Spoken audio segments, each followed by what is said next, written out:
চিংড়ি মাছ দিয়ে পুঁই শাকের তরকারি করবো। মাছটা ভেজে নেবো, কড়াইতে তেল দিয়ে দেবো। গরম হয়ে গেছে, চিংড়ি মাছটা ছেড়ে দেবো।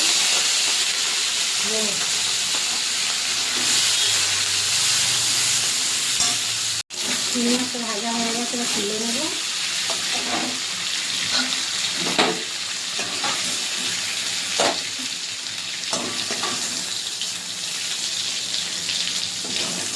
কড়াইতে একটু তেল দিয়ে দেবো।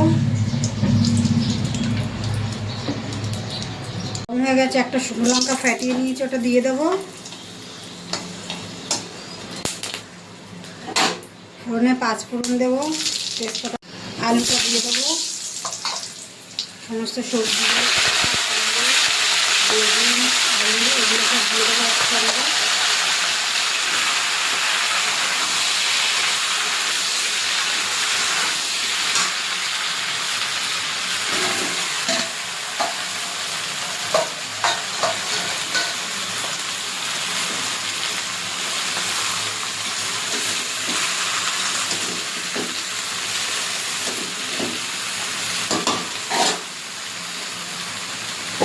বেগুনটা একটু পরে দেবো, কুমড়োটা দিয়ে দেবো।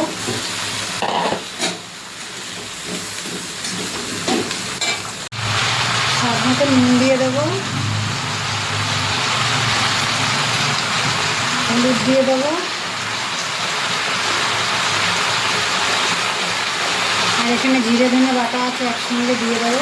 1 চামচ মতন ঝাল লঙ্কা গুঁড়ো দিয়ে দেবো। আমি কোনো সবজি ভাজিনি, আমি একবারে সব বসিয়ে দিয়েছি।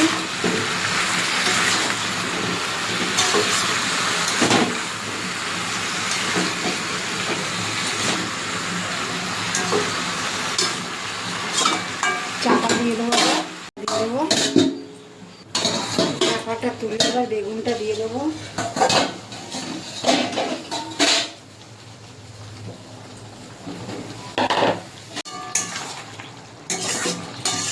ভেজে রাখা চিংড়ি মাছটা আবার দিয়ে দেবো।